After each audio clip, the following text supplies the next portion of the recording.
Est-ce qu'on peut acclamer le Seigneur ce matin? Aide-moi à acclamer Jésus ce matin. Est-ce qu'on peut très bien le faire ce matin? Adorons le roi de gloire, celui qui règne à jamais, celui qui domine sur tous les noms. À lui seul l'honneur et la gloire en cette matinée. Est-ce que tu peux m'aider à saluer ton voisin de gauche et de droite, de devant et de derrière? Saluons-nous mutuellement. Saluons-nous mutuellement ce matin. Aidez-moi à saluer votre voisin. Aidez-moi à saluer la personne qui est à votre droite, à votre gauche. Gloire au Seigneur. Que Dieu soit béni. Alors sans plus tarder, ce matin, nous allons partager la parole de Dieu. Nous sommes là et après avoir adoré et loué le Seigneur, nous allons partager ces moments de la parole. Un moment où Dieu veut encore une fois nous faire du bien en cette matinée. Un moment très favorable où l'Éternel veut nous visiter davantage. Alors nous sommes en train de parler sur tout savoir sur le combat spirituel. C'est ça même notre thème depuis les débuts de ces mois. Et ce matin, par la grâce de Dieu, j'aimerais que nous puissions lire la parole de Dieu. Je suis dans 1 Corinthiens chapitre 15, le verset 57. 1 Corinthiens chapitre 15, le verset 57. 1 Corinthiens 15, le verset 57.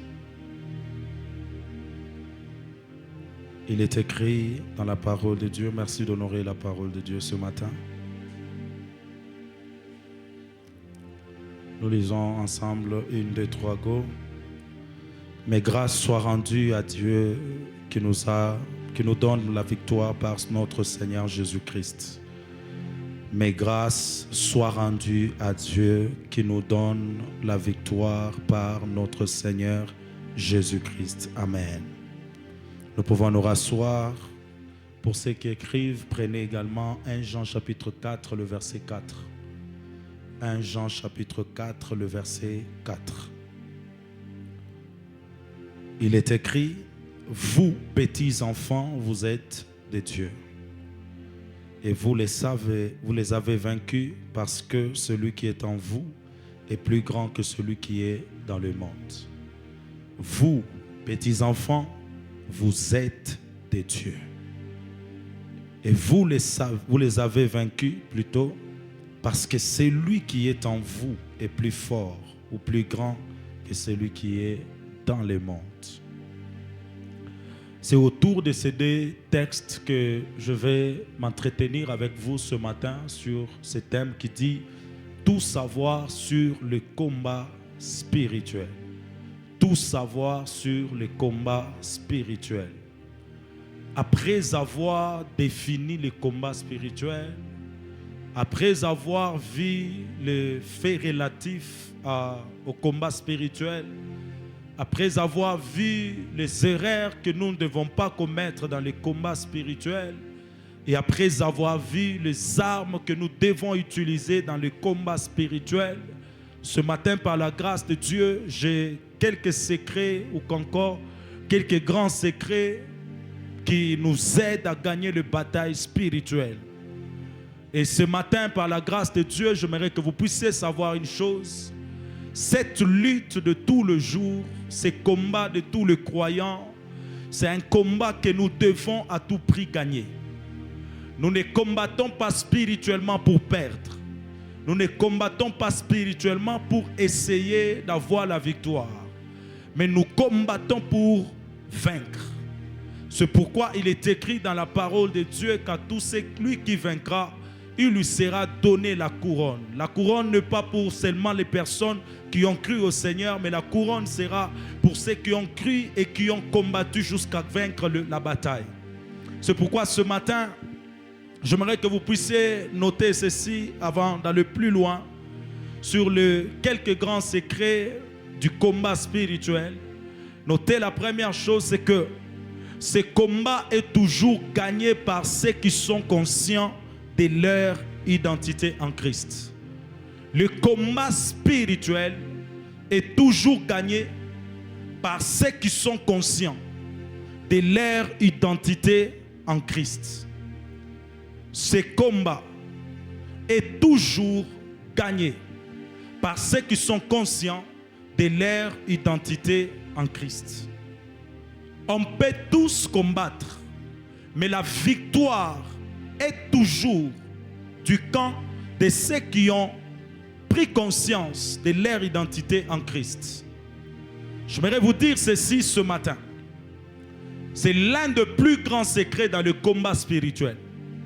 Parce que la victoire dans le combat spirituel commence par la certitude que nous avons d'être enfants de Dieu.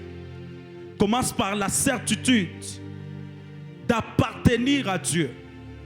La victoire dans le combat spirituel commence lorsque nous avons la certitude d'être réellement enfants de Dieu. Cette bataille n'est pas gagnée par tout le monde. Cette bataille est gagnée par ceux qui ont la certitude d'être appelés enfants de Dieu. C'est pourquoi au départ, je vous ai dit que ce combat est toujours gagné par ceux qui ont la conscience de leur identité en Christ. Étant conscients de notre identité, nous combattons depuis une position de victoire. Étant conscients de notre identité, nous combattons depuis une position de victoire et non pour obtenir la victoire. J'espère que quelqu'un m'a compris très bien. Lorsqu'on est conscient de notre identité, nous combattons en ayant déjà une position de victorieux. Nous ne combattons pas pour avoir la victoire, mais nous combattons comme ayant déjà la victoire. Pourquoi? Parce que, étant enfants de Dieu, notre victoire nous est donnée par Christ. C'est pourquoi le vendredi, je vous ai parlé de l'œuvre parfaite que Christ a accomplie à la croix.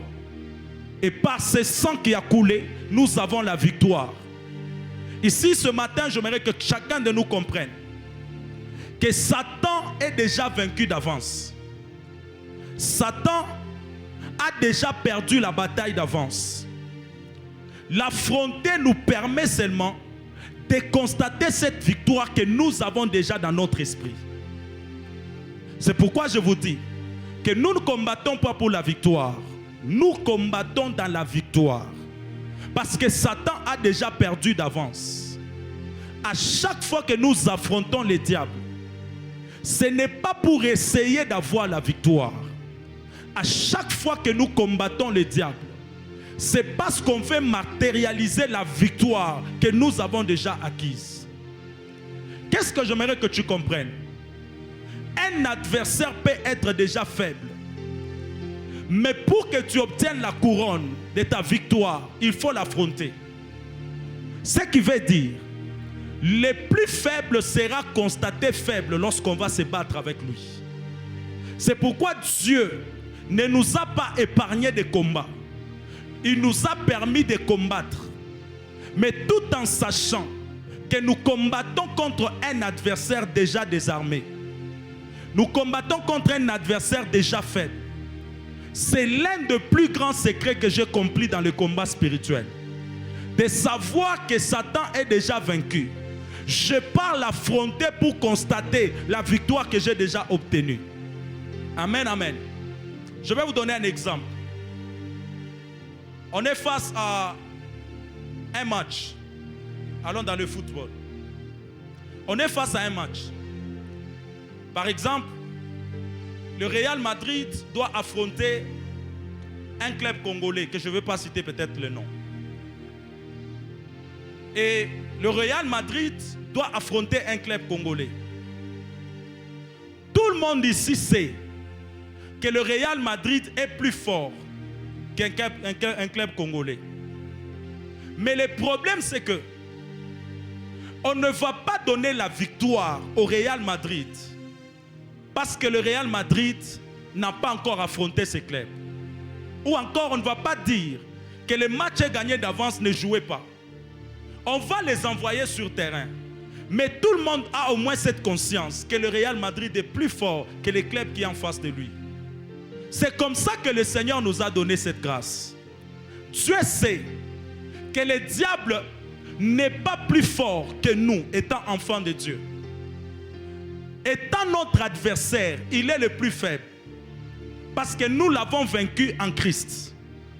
Mais il permet au moins qu'on puisse l'affronter.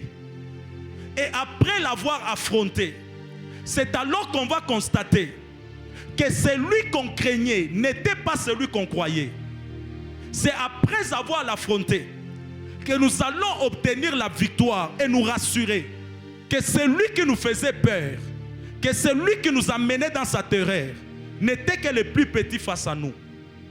C'est ce qui s'est passé entre David et Goliath. Tout Israël avait peur de Goliath. Mais quand David a battu Goliath, tout le monde a constaté que Goliath n'était pas celui que l'on croyait être. C'est pourquoi je vais vous dire ceci. Vous avez déjà la victoire en avance. Pourquoi? Parce que vous avez une identité en Jésus-Christ.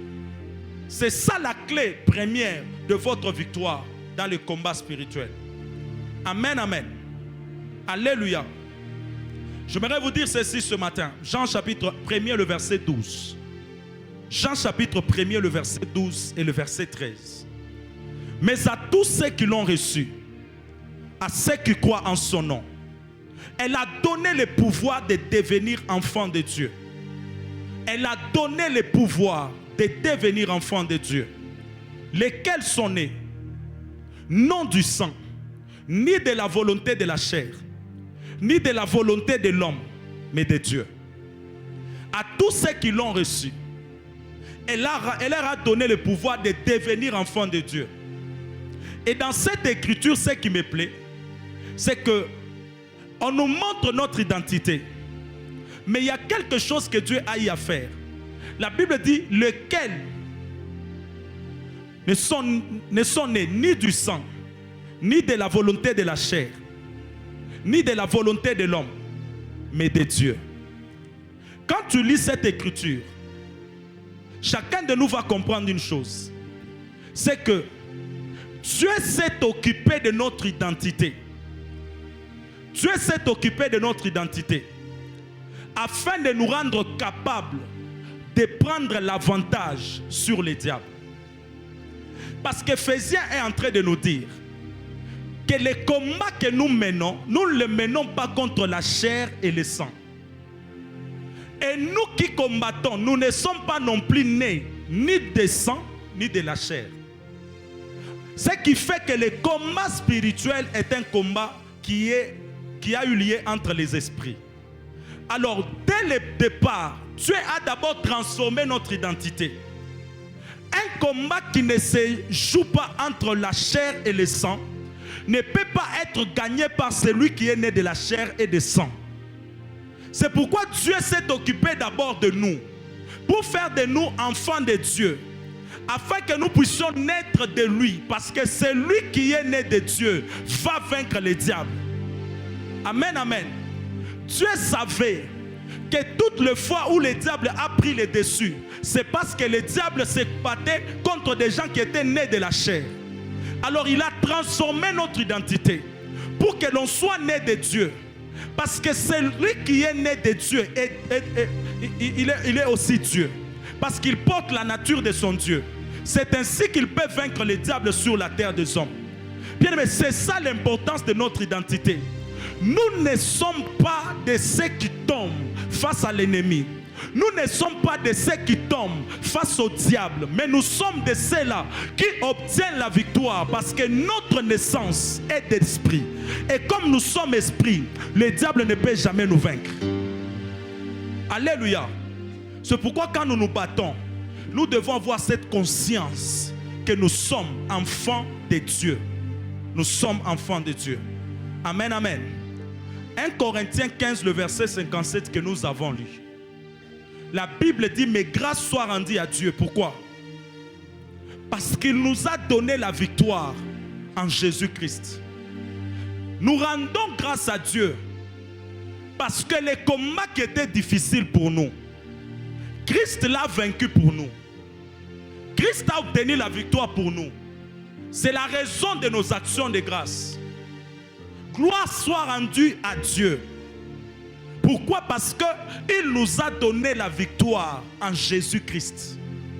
C'est ça même la raison de notre célébration.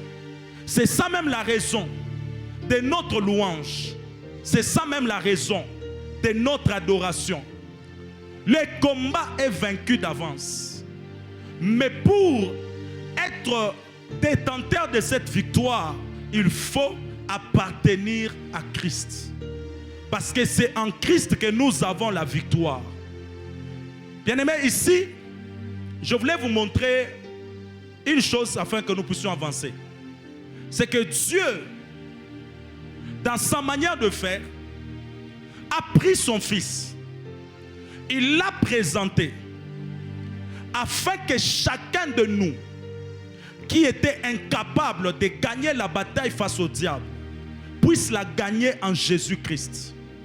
C'est comme les chefs de l'armée qui gagnent la victoire pour tout le peuple.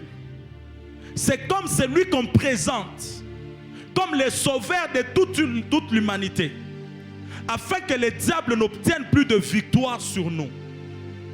Église, tous les jours nous serons combattus, mais tous les jours nous serons victorieux.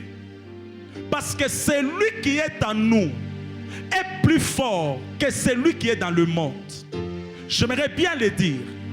Nous sommes victorieux parce que celui qui est en nous est plus fort que celui qui nous combat.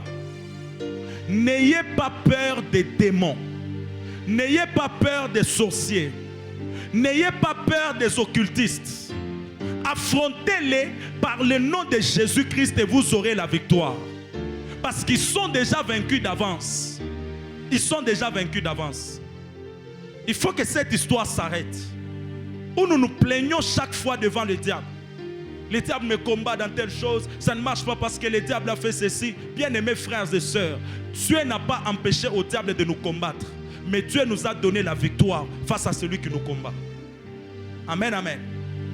Romains chapitre 8, le verset 37. Romains 8, le verset 37. La Bible dit ceci. Mais dans toutes ces choses, nous sommes plus que vainqueurs par celui qui nous a aimés. Mais dans toutes ces choses, nous sommes plus que vainqueurs par celui qui nous a aimés.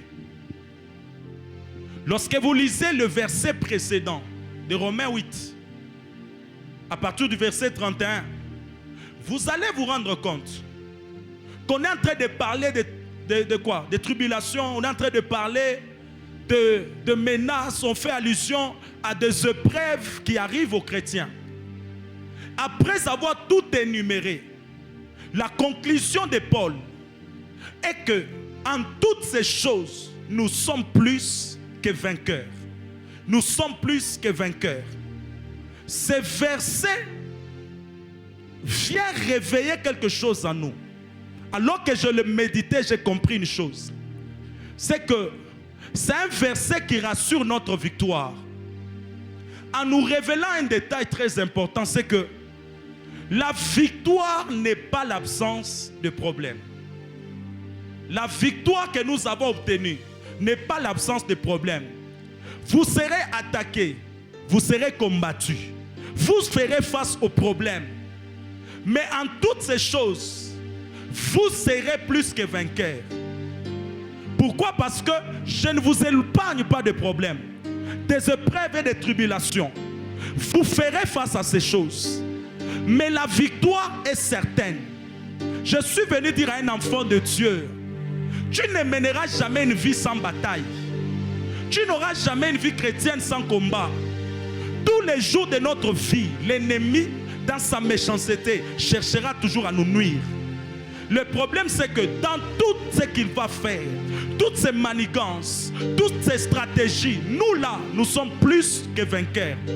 Quand on parle qu'on est plus que vainqueurs, c'est qu'on est parti au-delà d'une simple victoire. On a maintenu une forme de triomphe sur n'importe quelle bataille envers le diable. C'est pourquoi je décrète et je déclare ce matin, de la même manière que tu entends cette parole, ça sera de la même manière que l'Éternel sera en train de te donner une victoire définitive. Amen, amen. Je suis convaincu que ce matin, l'une des choses que Dieu doit faire, c'est nous donner une victoire définitive. Amen, amen. Parce que c'est lui qui nous a aimés, est mort à la croix pour nous. Sa mort à la croix est devenue notre sujet de victoire. C'est pourquoi j'ai toujours dit que la croix de Jésus est une prise en charge. La croix de Jésus est une prise en charge. C'est là que lui a accepté les douleurs pour que nous ne puissions pas souffrir. C'est là que lui s'est appauvri pour que nous soyons enrichis. C'est là que lui a connu la honte pour que nous ne puissions pas connaître la honte. La mort qui était destinée aux pécheurs, cette mort est tombée sur Christ. C'est ainsi que lui a pris en charge nos douleurs, nos souffrances, nos difficultés, afin de nous donner la victoire. La première des choses que quelqu'un doit faire lorsqu'il entre dans une église, c'est de rencontrer Christ. La première des choses que quelqu'un doit faire lorsqu'il vient dans une assemblée, ce n'est pas d'abord rencontrer le pasteur, c'est de se rassurer que j'ai rencontré le Dieu de cette église. Bien-aimés frères et sœurs, personne n'aura la victoire en dehors du nom de Jésus-Christ. Personne ne dominera le diable en ayant une identité charnelle. Personne ne combattra le diable en étant charnel. Prenez conscience de votre identité. C'est ça la clé de votre victoire. Est-ce que je peux le dire ce matin? Alléluia. L'identité d'enfant de Dieu lance un message au diable pour lui dire que ceux-ci sont intouchables. En d'autres termes, lorsque le diable entend parler des enfants de Dieu, même s'il essaie de les combattre, lui-même sait que ceux-ci sont invincibles. Et c'est une vérité que j'aimerais que tu comprennes ce matin. Et ce matin, je suis de ceux qui croient que le diable ne prendra plus le dessus sur toi. Il ne prendra plus de l'avantage sur toi. Parce que l'Éternel Dieu de toute grâce, c'est lui en qui tu as cru. Ce même Dieu sera le Dieu de tes grandes victoires. Amen, amen. Colossiens 2, le verset 10. Colossiens 2, le verset 10.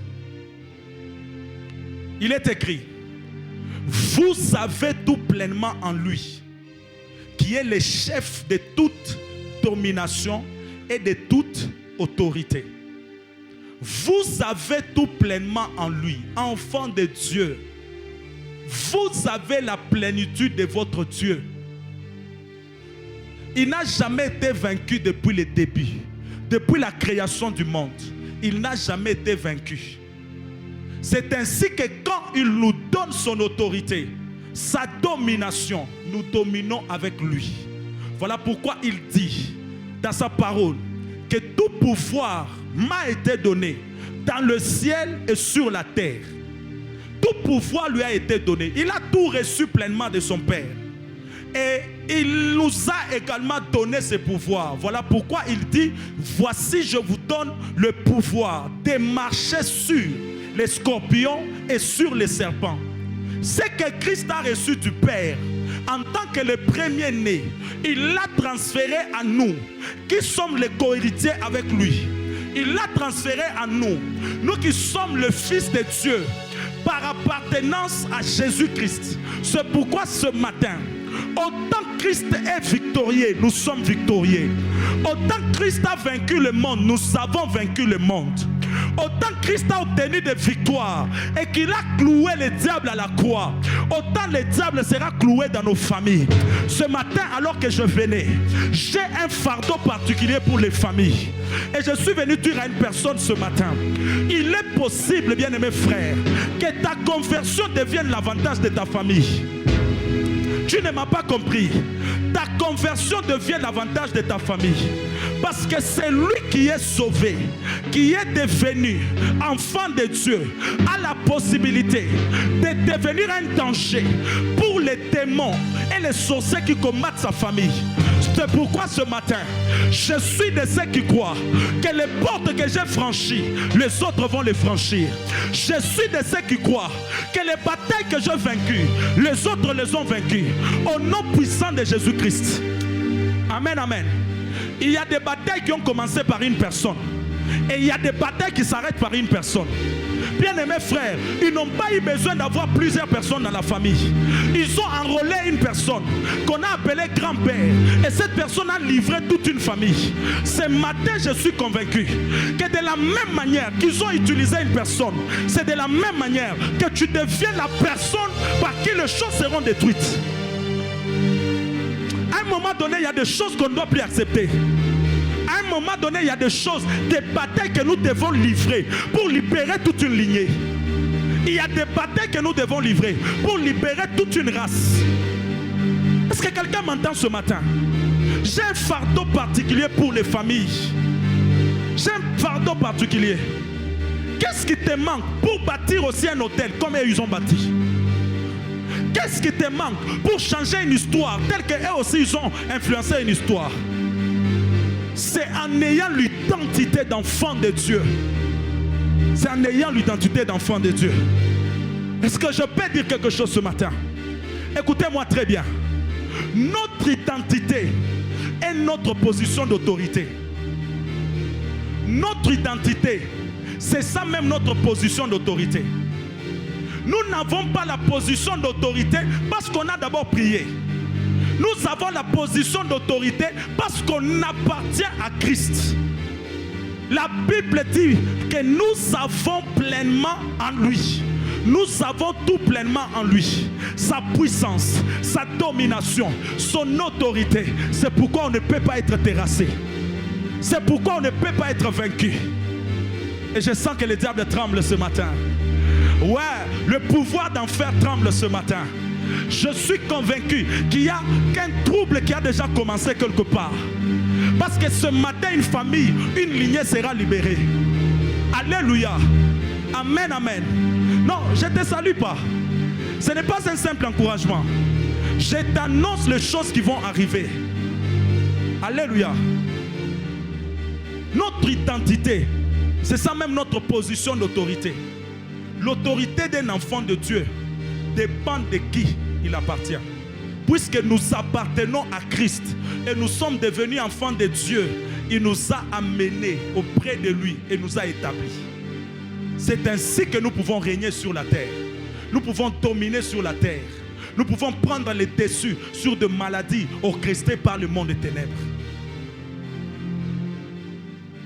C'est là que vous allez me comprendre. 1 Jean chapitre 4, le verset 4. Qu'est-ce que la Bible nous dit?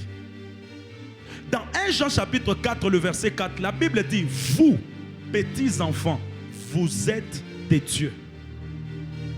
Nous sommes les enfants de Dieu. Mais ici, lorsqu'on nous appelle petits enfants, c'est un langage que les apôtres, même Christ utilisait cela. Petits enfants, vous êtes des dieux. Et vous les avez vaincus. Parce que celui qui est en vous est plus grand que celui qui est dans le monde. C'est fini. Tout est clair dans cette écriture. Nous les avons vaincus. Pourquoi? Parce que celui qui est en nous est plus grand que celui qui est dans le monde. Mais avant de nous dire que celui qui est en nous est plus grand que celui qui est dans le monde, on nous révèle notre identité. Vous êtes des dieux. Qui connaît une capacité de Dieu ici? Dieu peut faire quoi?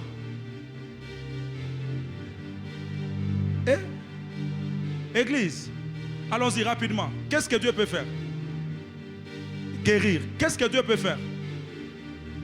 Qu'est-ce que Dieu peut faire? Hein?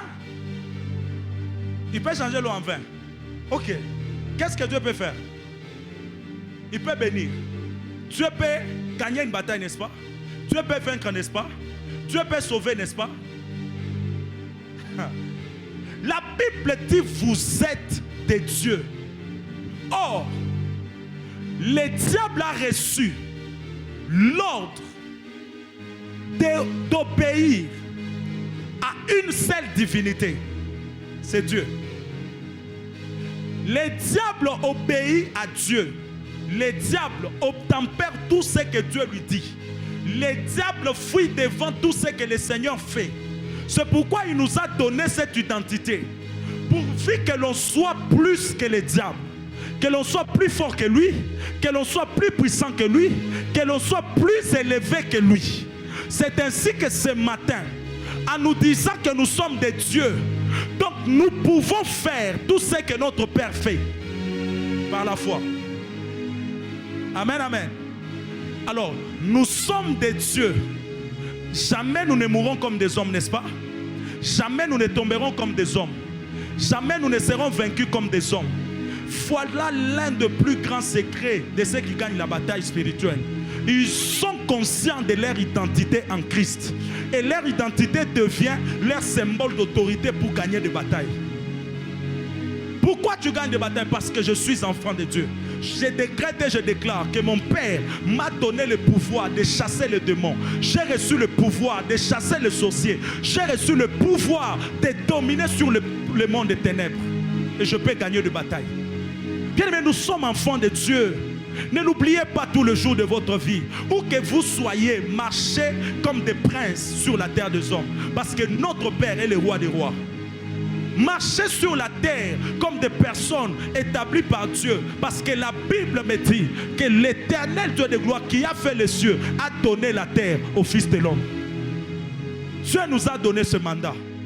Voilà pourquoi nous avons la victoire sur la terre des hommes. Et nous les avons vaincus. Pourquoi? Parce qu'on est des dieux sur la terre des hommes. Soyez conscients de celui qui vit en vous. Il est plus fort. C'est ce qui est arrivé à Élisée et son serviteur. Quand Élisée sort avec son serviteur regarde avec les yeux physiques. Il voit une armée. L'armée est en train de venir. Il dit à son maître, nous sommes entourés et nous serons vaincus. Mais qu'est-ce qu'Élisée fait? Élisée comprend que son serviteur a des yeux physiques et non spirituels. Il demande à Dieu d'ouvrir les yeux de son serviteur. Et dès que les yeux de son serviteur s'ouvrent, il voit qu'ils étaient entourés par des chars, par une armée céleste. Et depuis ce jour-là, le serviteur n'a plus parlé négativement. Pourquoi? Parce que ses yeux spirituels ont vu ceux qui sont autour d'eux. Là, nous sommes dans l'Ancien Testament. Parce qu'en réalité, dans l'Ancien Testament, l'homme n'avait pas encore connu la régénération. L'homme n'avait pas encore connu le salut que nous avons pour que Christ habite en l'homme. Et c'est ainsi que l'armée tournait tout autour. Et c'est ce qu'eux ont vu. Mais en nous, il y a le plus fort. Le Dieu qui avait envoyé l'armée autour d'Élisée, c'est lui-même qui vit en nous. Étant en nous, il nous a rendus d'abord nous-mêmes intouchables. Et là où Dieu habite, son armée sera présente. Là où Dieu habite, sa gloire sera présente. C'est ainsi que désormais, dans notre milieu, il y a une atmosphère qui fait que l'ennemi n'entre pas, qui fait que l'envoûtement n'entre pas. Bien aimé, tous les jours de notre vie, il y a les gens qui pratiquent sur nous. Tous les jours de notre vie, il y a des gens qui déclarent, qui parlent pour voir notre nom tombé, pour voir nos identités être sabotées. Mais c'est pendant ce temps qu'une identité est en train de primer sur nous. Et comme cette identité est en train de prendre le dessus sur nous, ainsi nous pouvons vaincre totalement le diable. Écoutez-moi, ce matin je suis venu annoncer une bonne nouvelle à tous les enfants de Dieu du monde, à tous les enfants de Dieu de Manaïm. C'est fini, bien-aimés frères. Vous avez été vaincus parce que vous avez ignoré votre identité. Dès l'instant que vous devenez capable de savoir qui vous êtes, vous ne serez plus vaincu. Au nom de Jésus, je parle ce matin comme un fils de Dieu. Que les limites soient repoussées. Ce matin, je parle comme un fils de Dieu. Que les diables quittent ton chemin. Ce matin, je parle comme un fils de Dieu. Que les sorciers ne prennent plus le dessus sur toi. En qualité d'enfant de Dieu, je marche comme un roi sur la terre. Je suis invincible et tu es invincible. Ce matin, je prie en ouvrant une nouvelle porte en cette deuxième partie de l'année. Une porte pleine de victoire, une porte pleine de témoignages, pour que ceux qui vont te voir, qui ne te voient plus comme avant, que ceux qui vont te rencontrer ne te rencontrent plus comme avant. Pendant que tu ne dis pas Amen, j'entends les gentils qui sont en train de dire Amen. Quand je pose la question, pourquoi ils sont en train de dire Amen, c'est là que je peux entendre les gentils en train de dire que les hommes sous forme de Dieu sont venus jusqu'à nous. Pourquoi ces hommes ont été vus sous forme de Dieu? Parce qu'ils étaient des hommes, mais ils faisaient des choses qui n'étaient pas compatibles à la vie des hommes. Je suis venu dire à une personne, tu étendras ta main, tu étendras ta main. Je disais, tu étendras simplement ta main et tous les sorciers seront à tes pieds. Est-ce que je peux parler à quelqu'un ce matin? Est-ce que je peux parler à quelqu'un ce matin? Ce verset vient nous faire quitter de l'ordinaire. C'est un verset qui vient nous montrer que toutes les fois où on marche sur vous, c'est parce que vous ignorez qui vous êtes. Et quand vous prenez l'autorité, quand vous prenez le mandat et que vous vous mettez à marcher, ce qui allait prendre le dessus sur vous sera sous vos pieds. Pourquoi? Parce que vous avez pris conscience de votre identité. Je vous dis la vérité, cela m'est arrivé. Cela m'est arrivé. On a parrainé un mariage, c'était un vendredi. Le samedi, je sors alors que je voulais faire des courses. Je me rends compte que je me suis dit, bon, j'ai la voiture d'autrui, je ne saurais pas aller là où il y a le PCR et tout, je risque d'avoir des problèmes et ça ne sera pas évident. Bien aimés frères, j'avais peur pour qu'on ne puisse pas m'arrêter avec la voiture d'autrui. Mais qu'est-ce qui est arrivé?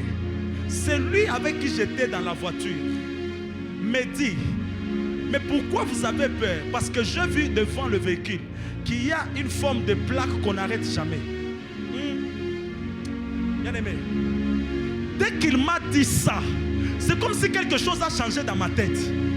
Je me suis dit, ok, donc là, avec ces champs de plaques, je peux passer même devant le PCR comme ça. Hein? On était parti avec Omungan. Je suis rentré avec la route principale, celle de Likasi. Et je suis passé par Mwangesh. Pourquoi? Parce que je me suis dit que je suis inarrêtable. Avec le type de plaque que j'ai, je suis inarrêtable.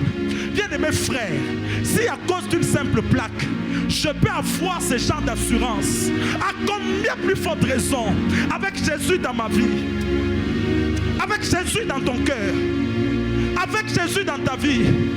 Bien aimé frère, tu as dormi avec les sorciers alors que tu étais païen, ils ne t'ont rien fait. Aujourd'hui tu as Christ dans ton corps. Aujourd'hui tu as Christ dans ton esprit. Qui te fera du mal? C'est pourquoi la Bible dit, qui condamnera les élus? Qui les accusera? Personne, personne, personne. Il n'y a personne pour m'accuser devant la justice de ce monde. Il n'y a personne pour m'accuser devant la justice des ténèbres. Parce que je suis enfant de Dieu. Enfant de Dieu. Indestructible. Inarrêtable. Je prie qu'une onction de la percée vienne sur quelqu'un ce matin. Je prie qu'une onction qui va descendre sur toi ce matin te donne une vitesse accélérative dans tous les domaines de ta vie. Les autres ont investi. Ça les a pris des années et des années pour obtenir de bons résultats. Ton cas sera différent. Ta situation sera différente. Quand toi tu vas commencer, les choses vont aller très vite. Quand toi tu vas te mettre à le faire, les choses vont aller très vite. Pourquoi? Parce qu'il y a une onction qui accompagne les enfants de Dieu. Il y a une faveur que Dieu libère. Il y a une grâce comme ça. Quand Dieu commence à la relâcher, une église devient totalement visitée par Dieu. Et ça a toujours été ma prière. Ma prière n'a jamais été de voir des gens primer dans l'église. Ma prière n'a jamais été de voir les pasteurs gonfler et faire telle et telle autre chose dans l'église. Ma prière a été toujours de voir Christ descendre et glorifier son nom au milieu de son peuple. C'est pourquoi tous les jours de votre vie, ce que vous vivrez sera toujours différent par rapport à votre identité. Et que Dieu vous le donne au nom de Jésus-Christ. Deuxième secret que je vous donne ce matin. Dans les combats spirituels, l'un des plus grands secrets est celui-ci. Le combat spirituel est toujours gagné par ceux qui savent que tout ce que le diable combat, c'est ce qui fait la force des croyants face à lui. Ceux qui gagnent le combat spirituel sont ceux qui savent que tout ce que le diable combat, c'est ce qui fait leur force. Je vais t'expliquer pour que tu comprennes. Tu commences à gagner des batailles quand tu découvres que tout ce que le diable combat dans ta vie, c'est ce qui fait ta force. En d'autres termes, celui qui gagnera cette bataille, c'est celui qui a pris conscience qu'il ne doit jamais faiblir pour que le diable ne puisse pas prendre le dessus sur lui. Dès l'instant que tu es avisé que tout ce que le diable combat en toi, c'est ce qui fait ta force, tu ne vas pas le laisser te combattre dans ce domaine.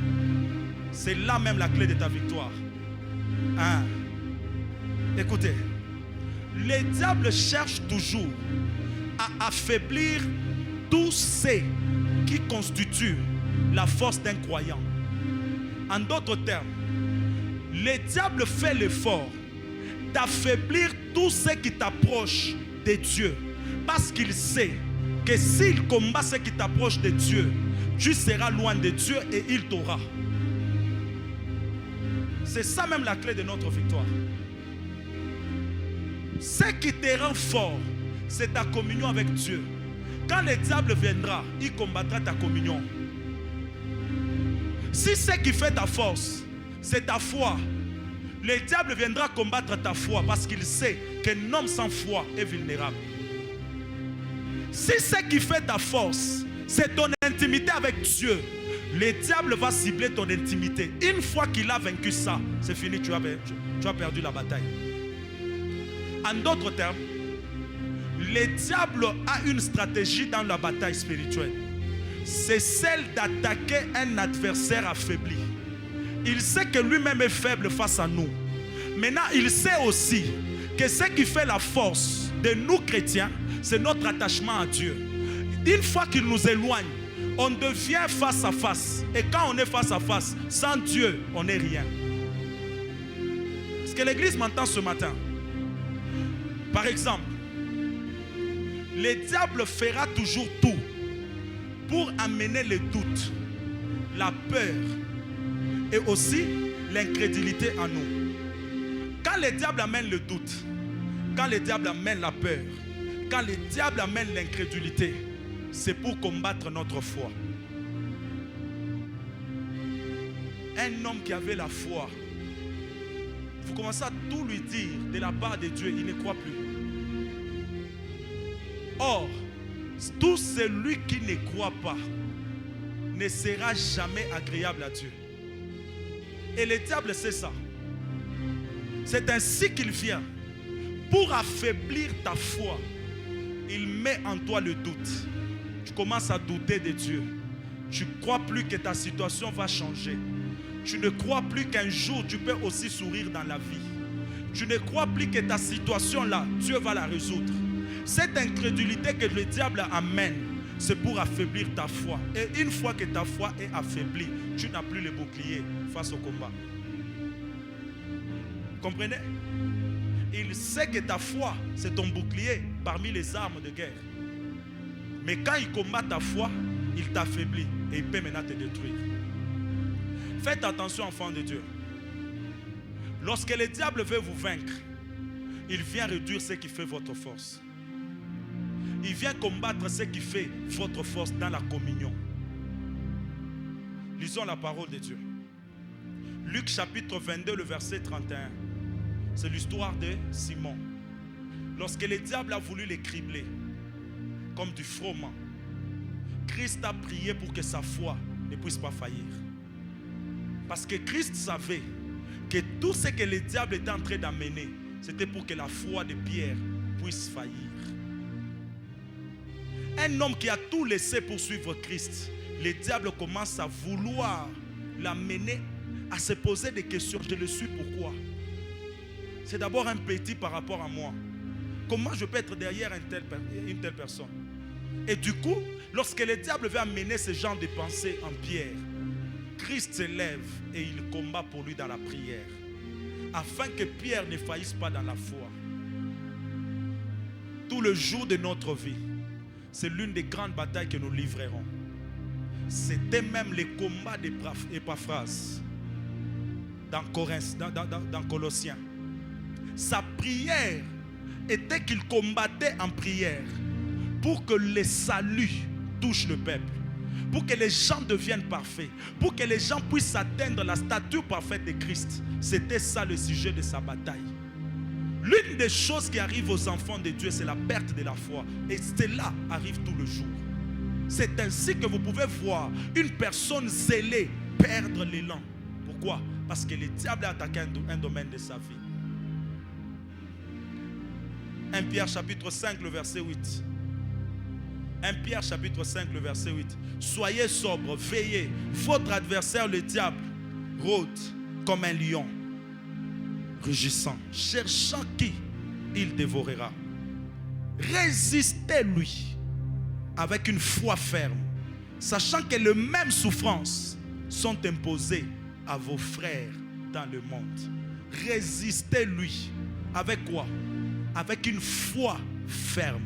Il sait que la fermeté de la foi, c'est un point de résistance face à ces attaques. Voilà pourquoi il combat ce qui fait notre force, notre foi. Il combat cela. Amen, amen. Un deuxième exemple, par rapport à notre communion avec Dieu, c'est l'une des choses que le diable fait tout le jour.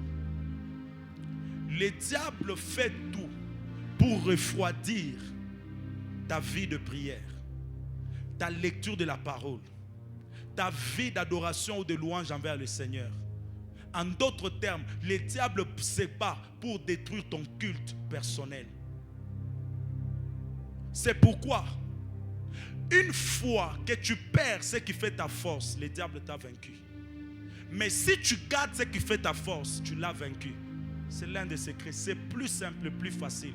Vous pouvez ne pas attaquer le diable, mais si vous maintenez votre communion avec le Seigneur, le diable ne vous fera rien. Est-ce que l'église m'entend ce matin? Je suis en train de dire à une personne, le diable sait que quand toi tu pries, tu perturbes tellement ses plans. Et qu'est-ce qu'il fait? Il te donne un sommeil profond. Il vient te décourager dans la prière. Tu ne pries plus. Tu n'as plus de temps personnel avec Dieu. Tu n'as plus de moments de communion avec le Seigneur. La parole, tu ne médites plus. Pourquoi? Parce que le diable a combattu ce qui fait ta force. Et tous ceux qui ont appris l'art de la guerre, ils savent que lorsqu'on découvre la faille d'un ennemi, on le vaincra facilement. Une fois que le diable découvre ta plus grande faiblesse de la vie, bien-aimé frère, ça sera son point de contact avec ta destinée. Est-ce que je peux parler quelque chose? Le diable lui-même est rarement présent dans la vie des gens. Le diable lui-même est rarement présent dans la vie des gens. Lorsque le diable veut détruire une personne, il trouve des alliés. Soit il travaille avec ta chair, soit il travaille avec le monde ou les démons. C'est ainsi que tu vas constater une chose. Tu es devenu incapable de gérer ta propre chair, ton propre corps. Pourquoi? Parce que l'ennemi qui est quelque part a trouvé ta chair comme son point de contact. Et il commence à travailler avec ta chair. Il commence à travailler avec des démons qu'il t'a envoyés. Il commence à travailler avec les choses du monde qu'il est en train de t'imposer. Et une fois qu'il commence à trouver des alliés dans ton corps, dans ta vie, c'est fini. C'est fini. C'est pourquoi vous devez beaucoup tirer attention. Lorsque le diable veut te combattre, lorsqu'il veut te détruire, il peut t'envoyer une personne. Cette personne, c'est son pion. Cette personne, c'est son instrument. Il ne veut pas être très visible dans ta vie. Il t'envoie une personne que tu as beaucoup aimée, mais qui va te blesser et te détruire. Lorsque vous combattez le diable, vous devez savoir qu'il a aussi des genres de stratégies. De la même manière que Dieu est assis sur son trône et nous a mandatés pour aller détruire les œuvres de l'ennemi, c'est de la même manière que le diable travaille avec des anges déchus. C'est de la même manière que le diable utilise des gens pour qu'ils viennent détruire nos cœurs, détruire nos vies, détruire nos destinées, détruire nos relations. Faites attention, bien-aimés frères et sœurs. Faites attention. Parce que le diable sait ce qui fera ta force. Il sait le type d'intercesseur que tu as. Et quand il fait te nuire, il peut mettre dans ton cœur quelque chose contre tes intercesseurs. Et une fois que tu les éloignes de ta vie, il a la possibilité de t'avoir. Beaucoup se sont retrouvés exposés. Pourquoi? Parce que le diable a eu raison sur leur destinée, sur leur décision, sur leur vie. Et tout ce qu'ils sont en train de faire, tu vas te rendre compte que l'ennemi a pris comme le dessus sur leur vie. Faites attention, bien-aimés frères et sœurs. Le diable attaque, mais des fois pas directement. Il cible les choses qui peuvent faire ta force. Bien-aimés frères et sœurs, revenons à genoux. Revenons dans nos moments de prière. Prenons la parole de Dieu, méditons-la. Avalons ces rouleaux afin de résister aux tempêtes et aux menaces de l'ennemi. C'est pourquoi aujourd'hui, l'église est faible. Pourquoi? Parce que le diable a trouvé le point par lequel il peut les détruire, il peut les nuire. C'est nos propres faiblesses. Matthieu chapitre 26, le verset 41. Matthieu 26, le verset 41. La Bible dit, veillez et priez afin que vous ne tombiez pas dans la tentation.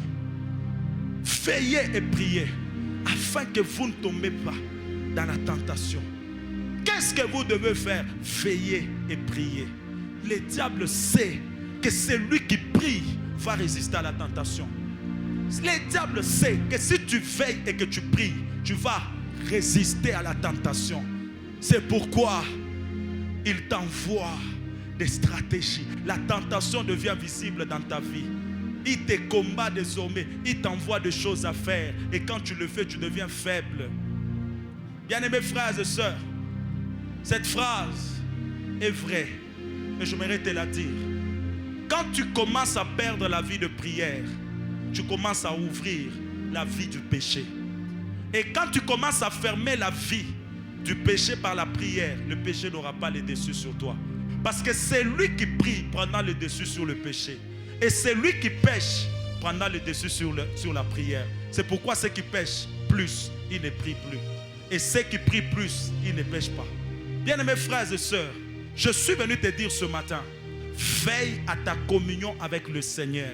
À un moment donné, ferme d'abord les oreilles. Tu as tellement entendu de choses. Tu as tellement entendu de gens te parler. Tu as tellement entendu, tu as tellement critiqué. À un moment donné, reste calme. Travaille sur ta communion avec Dieu. Si Jésus revenait aujourd'hui, est-ce que moi je peux être sauvé?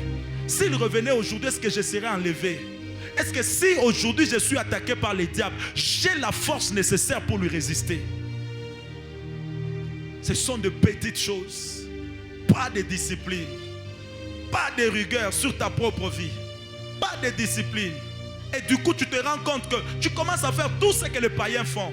Tu commences à vivre tel que le diable veut que tu vives. Le mensonge, c'est toi. La cupidité, c'est toi. Les désordres dans la vie, c'est toi. Pourquoi? Parce que le diable sait que c'est parmi les choses qui t'éloignent de Dieu. Bien-aimés frères et sœurs, quand on a cru au Seigneur, l'une des choses qu'on nous rassurait, c'est que tu dois prier beaucoup et tu dois lire la parole de Dieu beaucoup. Mais aujourd'hui, on veut beaucoup parler en langue au nom de la nouvelle vie. Et après quoi? Il n'y a rien qui change. Ephésiens 6, le verset 18. La Bible dit, faites en tout temps, par l'Esprit, toutes sortes de prières et de supplications. C'est le même chapitre où on est en train de nous donner les armes avec lesquelles nous devons combattre. Et le verset 18, on nous dit que nous devons faire toutes sortes de prières par l'Esprit. Toutes sortes de prières par l'Esprit. Quand tu fais ce genre de prières, tu vas même prendre le dessus sur toute forme d'envie que le diable suscite en toi. Tu vois, non? Tu as commencé avec un peu de vin alcoolique. Non, c'était pour ça, c'est 3 seulement. Demain après-demain, tu seras à 18. Demain après-demain, tu seras à 20, 30. Et ça deviendra ta vie. Tout ce que vous voyez pécher quotidiennement, tout ce que vous voyez pécher régulièrement, ils n'ont pas commencé comme ça. Ça a commencé comme une forme de péché aujourd'hui. Demain, c'est devenu comme une habitude. Tout ce que vous voyez abandonner Dieu, ils n'ont pas commencé en abandonnant Dieu directement. C'est petit à petit, des petits délestages dans les choses de Dieu, des petits délestages dans les moments d'intimité avec le Seigneur. Et c'est comme ça que c'est arrivé et la personne a perdu totalement son temps de prière avec le Seigneur. L'église de Dieu, ça commence toujours par une fois, ça finit par 10 fois. Ça commence toujours par une fois et ça va par plusieurs fois. Le problème, c'est que nous devons savoir que ce qui fait notre force, c'est ce que le diable combat. Et une fois que le diable arrive à nous vaincre, c'est fini, c'est parti. Voici l'une des choses que le diable combat, c'est l'unité au sein de l'église. Le diable sait qu'une église unie sera très forte. Et quand le diable veut vaincre une église, il commence par amener des divisions. Il commence à entrer dans le cœur des gens pour amener des mauvaises paroles, des mauvais langages, des choses qui vont faire en sorte que les gens se séparent. Parce qu'une église qui n'est pas unie ne pourra jamais subsister contre le diable. Il ne pourra jamais. C'est l'un des principes que Christ nous a donné. On lui dit, tu chasses les démons par Belzéboul. Il t'a dit quoi? Si je chasse les démons par Belzéboul, c'est que le monde des ténèbres est divisé. Comment est-ce que l'un d'eux peut commencer à les chasser? C'est que ce n'est pas ça. En d'autres termes, un royaume qui est subdivisé ne peut jamais subsister. Lorsqu'il y a la division dans une église, lorsque le diable commence à mener la division dans l'église, il a eu l'accès et il peut détruire cette église. Amen, amen. Alléluia. C'est pourquoi l'une des manières de vaincre le diable, c'est de vivre en amour. Là où l'amour triomphe, le diable est vaincu. Là où l'amour est grand, le diable est vaincu. C'est pourquoi vous devez savoir une chose. Dans une église, il est impossible, pratiquement impossible, de ne pas se blesser. Ça arrivera toujours et toujours.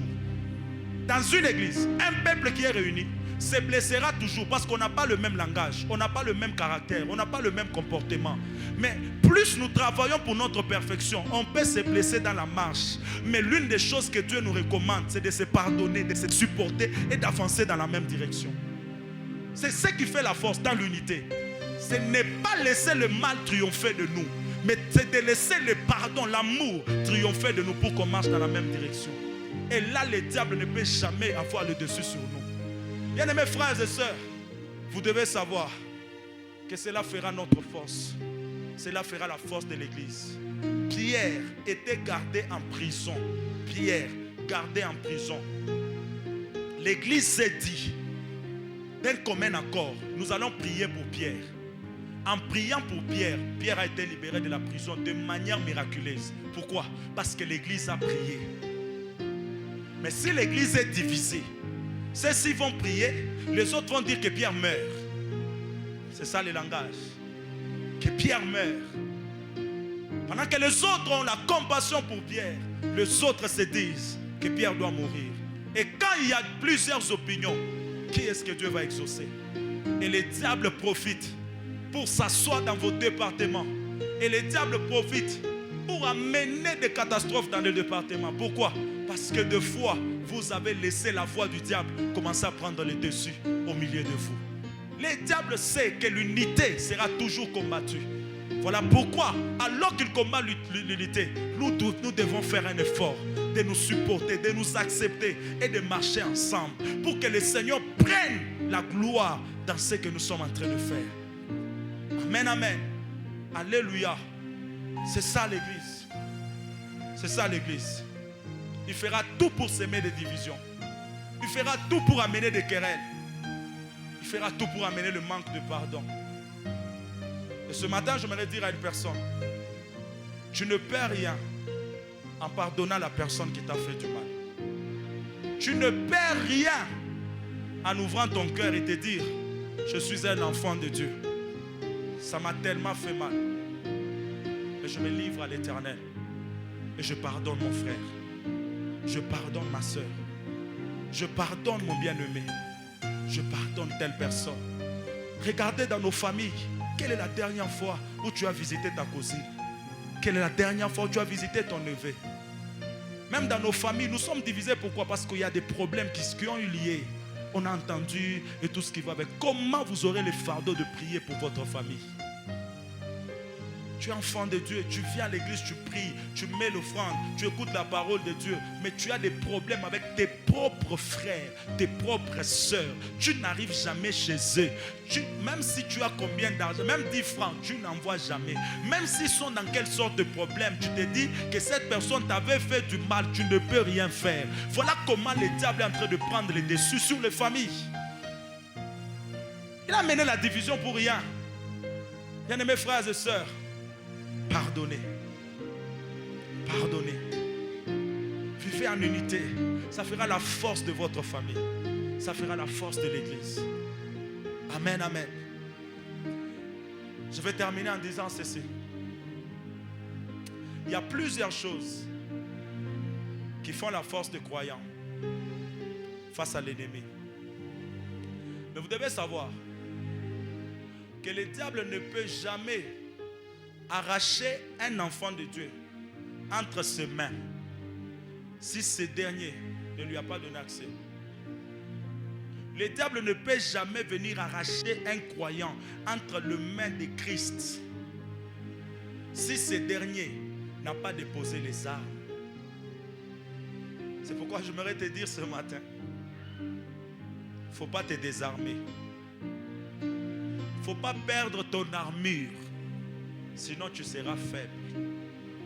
Sinon tu seras dangereux. Vous savez, lorsque vous travaillez avec un leader ou avec des leaders, vous devez savoir une chose. Votre faiblesse spirituelle devient un danger pour lui.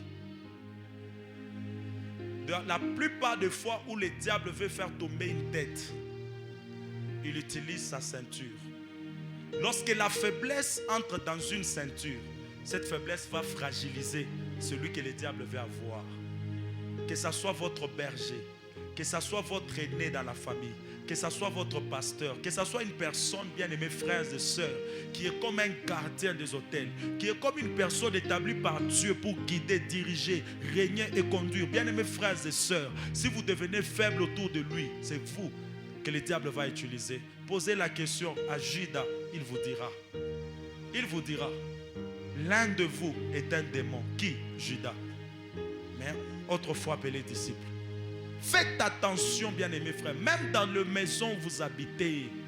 Faites attention. Rassurez-vous que la spiritualité de chaque personne est intacte et que le diable ne peut pas passer. Ouais. Vous savez, un jour on quittait Kasumales avec le père et il a pris le volant. À peine on vient de quitter Kasumales, il dit, vous savez, nous avons tellement chassé des démons que prendre ma vie et la confier à un chauffeur pour me conduire jusqu'à Lubumbashi, j'ai peur. Parce que je peux être fort, mais si mon chauffeur est faible, le diable peut passer par lui. Il commet une bêtise et on m'atteint facilement. Depuis qu'il avait dit cette histoire-là, ça m'avait beaucoup enseigné. Des fois, ce n'est pas vous le problème, mais vous confiez vos vies à des personnes qui ont des problèmes et qui sont facilement touchées par le diable. Et ces personnes peuvent devenir le point de contact avec votre faiblesse. C'est pourquoi la plupart de vos projets, sachez même avec qui vous devez le parler. Quand tu parles avec une personne qui est déjà contrôlée par le monde des ténèbres, rassure-toi, ce projet n'ira nulle part. Pourquoi? Parce que la personne est en contact direct avec le monde des ténèbres. Ce que la personne a appris, le monde des ténèbres l'a appris. Et on peut te combattre. On peut te détruire. Lève ta main. Ferme tes yeux. Dis avec moi, Seigneur Jésus. Dis-le bien, Seigneur Jésus. Ce matin, je me donne à toi. Je te livre mon cœur. Je voudrais que tu habites pleinement ma vie. Donne-moi ton autorité, afin que le diable ne puisse pas me vaincre. Donne-moi ta nature, afin que je garde ma communion avec toi. Je refuse d'être la cible de l'ennemi. Je refuse d'aller loin de toi. Je te demande ce matin, donne-moi un cœur plein d'amour. Donne-moi un cœur plein de pardon. Donne-moi un cœur plein de compassion. Avec toi, nous sommes victorieux. Avec toi, le diable est vaincu.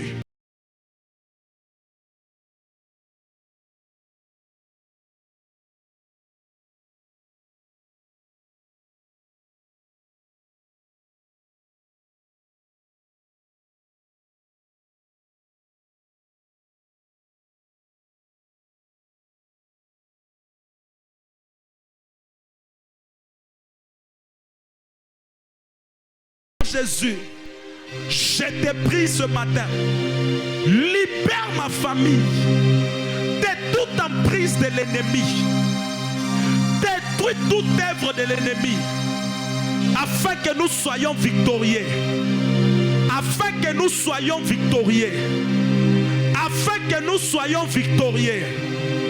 Alors tu peux commencer à prier ce matin. Tu peux commencer à prier. Cherche le point de contact ce matin.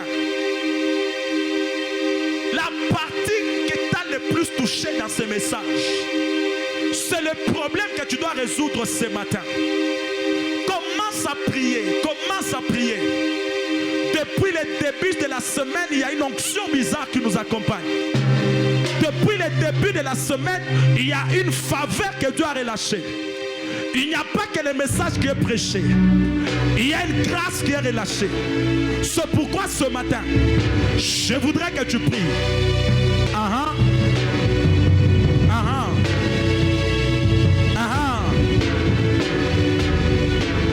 Prie pour ta vie. Prie pour ta vie.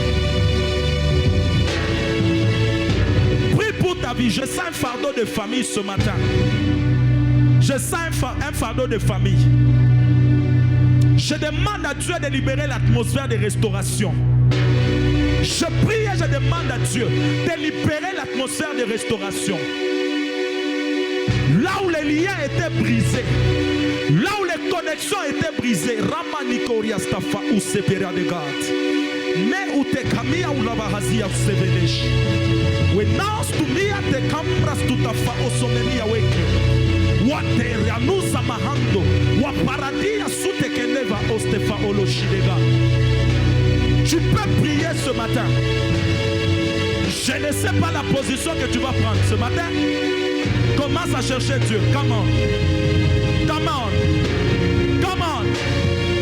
Come on.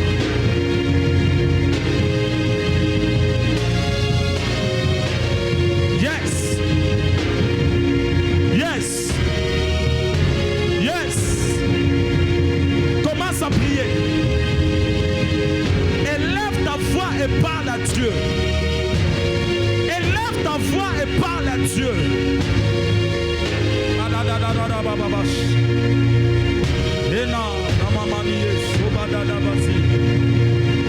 Je vois l'église en prière. Je vois l'église en prière. Je vois l'église en prière ce matin.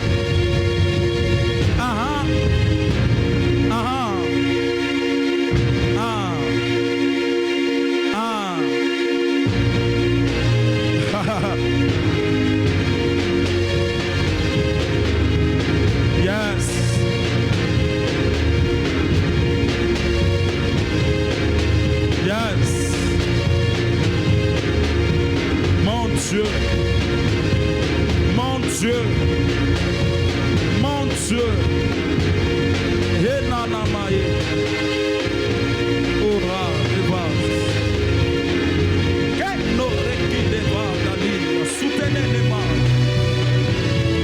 Seigneur, Dieu est de grâce. Il est écrit dans ta parole que l'Esprit du Seigneur m'a pour annoncer la bonne nouvelle, pour libérer les captifs, pour libérer les captifs. Tu m'as pour la délivrance des vies. Tu m'as pour la délivrance des familles. Tu m'as pour libérer l'assemblée de toute emprise de l'ennemi. C'est pourquoi ce matin, je libère ma famille, je libère l'église, je libère ton père de toute emprise de l'ennemi, de toute autorité de l'ennemi, de toute puissance de l'ennemi, de toute manigance de l'ennemi, de toute oppression, de toute tentation, de toute menace. Je libère ton père. Je décrète et je déclare la victoire sur les maladies, la victoire sur les démons, la victoire sur les tentations, la victoire sur les puissances des ténèbres. Comment? Prie le Seigneur. Prie le Seigneur. Qui a dit qu'on ne peut pas prier le dimanche? Qui a dit qu'on ne peut pas prier le dimanche? Lève-toi et commence à parler à Dieu. Tiens-toi debout et commence à prier. De la même manière que tu es debout, que Dieu te donne la victoire. Shatarabaye. Ura sommeleke la bauka. L'ompli regarde nestophobia. Parle à Dieu, parle à Dieu. Parle à Dieu ce matin. Que la liberté entre dans ton corps. Que la liberté entre dans ta vie. Que la liberté affecte ta santé. Wow. Wow. Alléluia. Alléluia. Alléluia. Yes. Yes. Yes. Ce matin, j'aimerais prier avec une catégorie de gens. Tu es dans la salle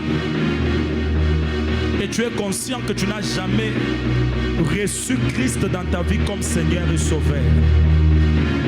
Tu es dans la salle, tu es conscient que tu n'es pas sauvé. Tu n'as jamais cru au Seigneur. Les choses que j'ai enseignées ce matin sont possibles grâce à une seule identité, celle d'enfant de Dieu. J'aimerais t'inviter à faire cette rencontre ce matin.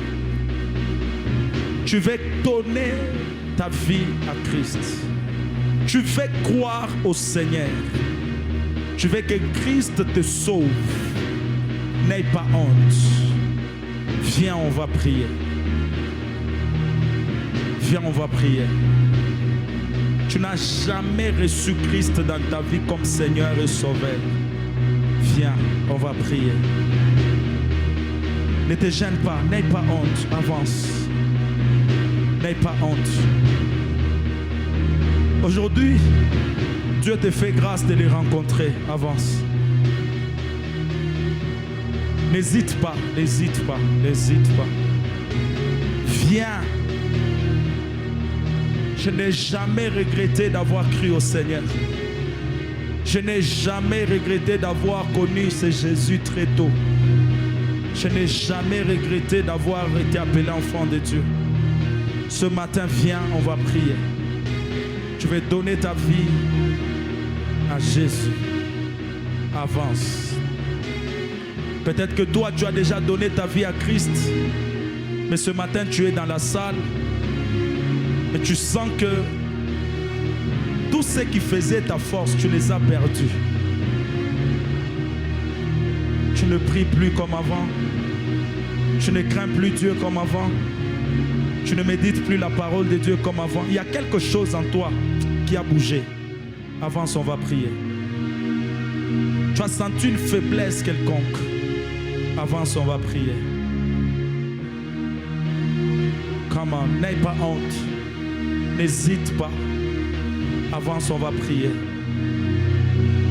Notre secret est que nous renouvelons la force dans la marche.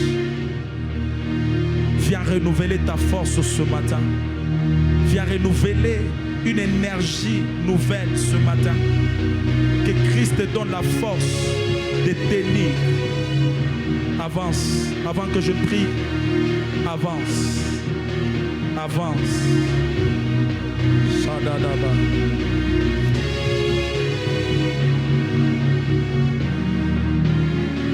Nasepela katango yoki takai papai.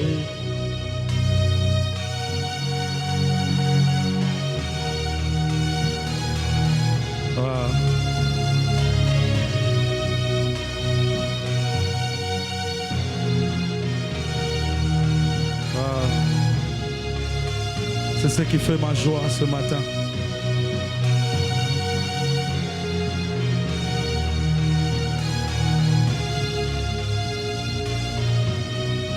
Augmente un tout petit peu.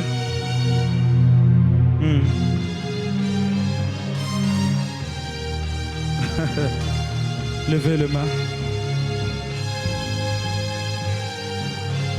Je veux prier pour vous ce matin.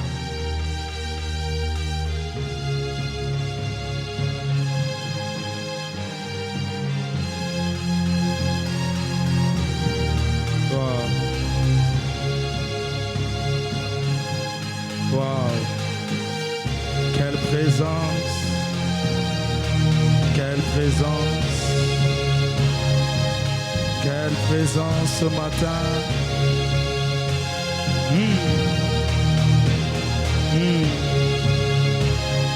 Il y a une grande joie au ciel lorsqu'une âme revient à Christ. Lorsqu'une âme est sauvée, il y a une grande joie au ciel. Oh yes.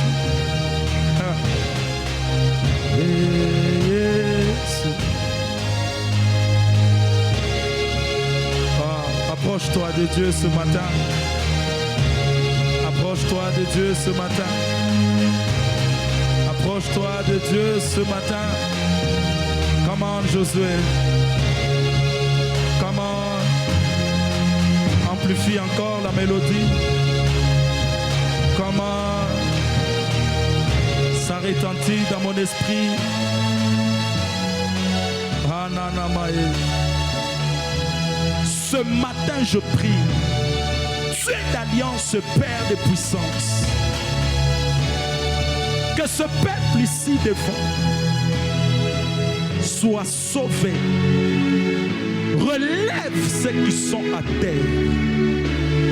Redonne la force à ceux qui l'avaient perdu.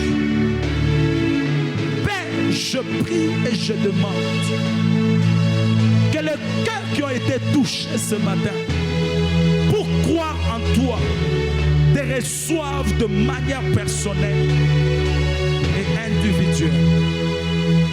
Habite leur cœur, habite leur vie. Installe-toi dans chacun de nous. Que ton esprit nous soutienne, que ton esprit nous garde fidèles à toi. Que personne ne t'abandonne en ces temps de la fin.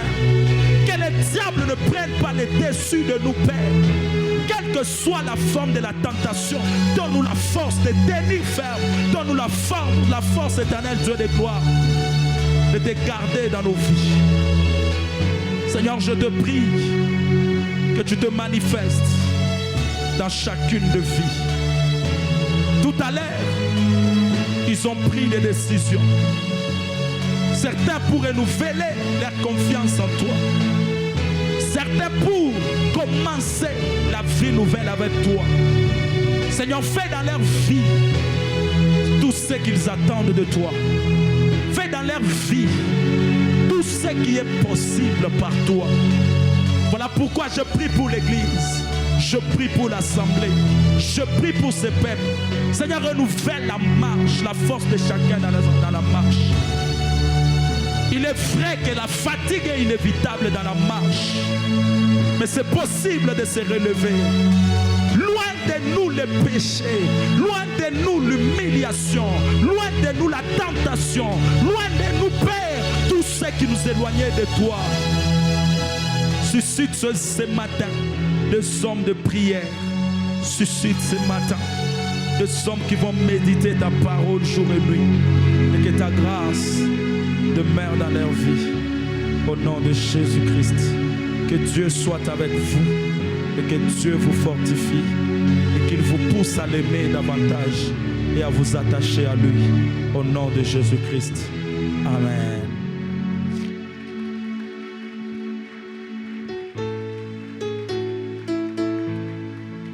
Tous ceux qui ont pris la décision de donner leur vie à Christ, à la fin de ce culte, vous allez voir Papa Serge, le berger Sergio. Il est là derrière. Vous allez le voir. Levez votre main. Vous allez le voir. Il va vous inscrire sur la liste de ceux qui vont suivre le cours de baptême. Hier, nous étions avec lui aux eaux de baptême pour le baptême. Donc, ici chez nous, c'est l'une des missions que nous avons. Et par la grâce de Dieu, ce matin, nous sommes contents de savoir qu'il y a une âme qui est encore sauvée et qui est ramenée à notre Seigneur Jésus-Christ. Amen, amen. Alléluia. Nous allons commencer par le service d'offrande ce matin. Vous êtes là ce matin. Nous allons commencer par le service d'offrande. Prenez votre offrande de ce matin. On nous amène le panier. Tu as été béni ce matin par ce message. Nous bénissons l'orateur dans les deux paniers qui sont sur les deux tabourets et les autres offrandes